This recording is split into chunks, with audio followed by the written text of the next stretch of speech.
Good morning and welcome to Sport This Morning. I'm Cecilia Omogbe. It's great to have you join us again. I'm Tayo Salam. We get started with the show, and of course we're starting with the CAF Champions League. Amidst fortunes for Nigerian team in the continent.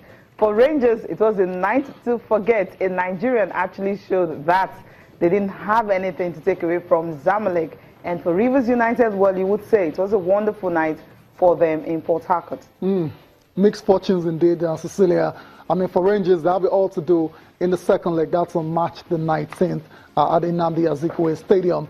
3 unreplied goals, that's all that is needed. Cecilia, it's not impossible, but it's going to be very difficult for the Flying Antelopes. Yeah, definitely. All they need to do is just look at Barcelona's game against PSG, and you know that get you a can bit of actually do inspiration that. from that. Inspiration will come from that. Who knows? Also on the program, the Under-20 Africa Cup of Nations is over, and Zambia, they are the champions. For the first time, they are winning the championship. Host anyone.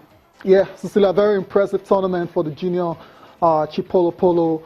Fully deserved the title. And there's one player that we have to watch out for there, Cecilia. His name is Patson Daka. It was the tournament MVP. What a player that guy is, and what a player it is. Okay, let's move on from football on the continent now to tennis, where the first ATP 1000 Masters event is already on the way in Indian Wells, and we've seen a couple of upsets, Cecilia. But okay, yeah, with Andy Murray and who's the other guy?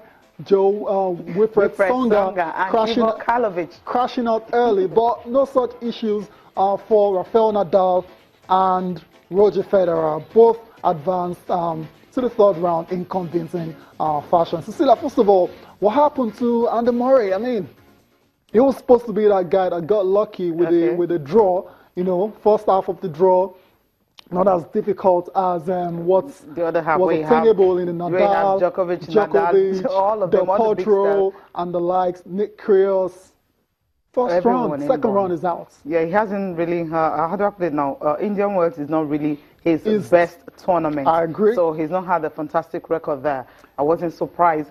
But then losing out in the first round, that's the shocker. That's the shocker. I mean, like you said, he hasn't had a great time there. He hasn't won it before. I think he's been to the final just once, and he lost to Rafael Nadal. That was in 2009. But it doesn't mean he should go out in the first round. That's a bit of a shocker. But let's leave Andy Murray aside for now. Let's talk about Rafael Nadal. The big guys are winning it. And Roger Federer. Yeah, expected a smooth victory for Roger Federer after what happened, you know, in the last tournament, Dubai Championship. It wasn't a good one for him, but coming into Indian Wells, he has won this tournament for a while, so at the end of the day, he got the easy one. Exactly. I mean, this is a comeback for Roger Federer. I remember he missed out on the last time around as well, so it's good to see him come back, and it was a very easy win over Stefan Roberts, 6-2, 6-1 in 51 minutes. That's how long it took Roger Federer to advance to the third round of the PNB Paribas Open, BNP Paribas Open in Indian Wells. And Cecilia, up next for Roger Federer is 24th seed Steve Johnson.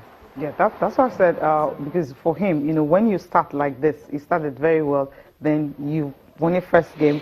Okay, I remember, okay, Steve Darcy's I'm trying to remember the guy now. Yeah. The one with the dreadlocks, right? No, okay, no, that's Brown. Yeah, that's different. That's Brown, yeah. Okay, that's Brown. But I think it might just be an easy one for him. Yeah, he wasn't the only one that was winning on the night. Yeah, exactly. Rafael Nadal as well, too, you know, up and running.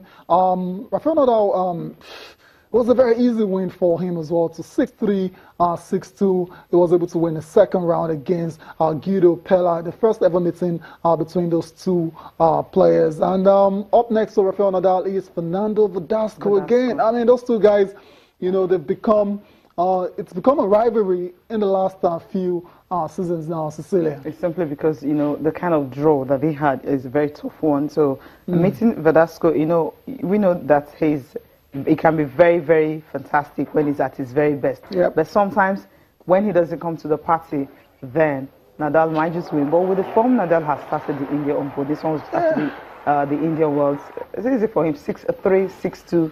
So it was more like an easy win. Easy win, yeah. Convincing win for Rafael Nadal. Like I said, he's going to take on Fernando Verdasco in the third round. And these two guys, Nadal leads the head-to-head 15-3. So obviously he has the advantage there. But 5 of their past 7 most recent meetings went to a deciding set. So it shows you it's not going to be easy for Rafael Nadal in that matchup against his fellow Spaniard, Fernando Verdasco. But the good thing in favor of Rafael Nadal is that twice they've met at Indian Wells, and twice this one. Is one. Ciao. So the head-to-head favor. You didn't say that. Andy Murray wasn't looking at that when he lost that in his very first game at Indian Wells. From that, now let's talk about the NBA. Yeah, sure. Before we talk about matchup. before we talk about the NBA, Djokovic is advanced as well. I mean, Djokovic is advanced. I mean, he's had a very shaky start to the season, but he won his own game as well too, and he set up a third-round meeting against Juan Martín del Potro. I mean, that's the draw we're talking about. Very tough one. I mean, you're meeting del Potro that early in the competition. Yeah, so he's bidding for his 6th title at Indian Wells. Exactly. He to get it, but the form he's actually on now tells you that. Yeah. It's so unpredictable. If he loses his next game, you would not be surprised at all. I won't be surprised at all. Because even he had to struggle 6-4, 7-6. That was really a struggle for. Tough one. Yeah. Tough one for Novak Djokovic. Okay, let's talk about the NBA now, Cecilia. You already mentioned it. A couple of very interesting games went down very early this morning. Well, we'll start with the derby between the New York Knicks and the Brooklyn Nets. And the Brooklyn Nets won down by 120 to 112. Brook Lopez scoring 25 points for Brooklyn in that victory. I mean, the Nets and the Knicks, terrible season so far. They're not going anywhere. They won't make the playoffs. The Nets, that was just their 12th win of the season. I mean, 12th win of the season. They've lost 53 games. Ridiculous stuff, Cecilia. Yeah, terrible and horrible. Wow. I mean, you can look for all kinds of qualifiers for that one. Let's move on now from the New York Derby to the matchup between the Trailblazers, that's Portland, versus the Phoenix Suns. They ended 110-101 in favor of Portland Trailblazers. Damian Lillard scoring 28 of his 39 points in the first half in that particular victory.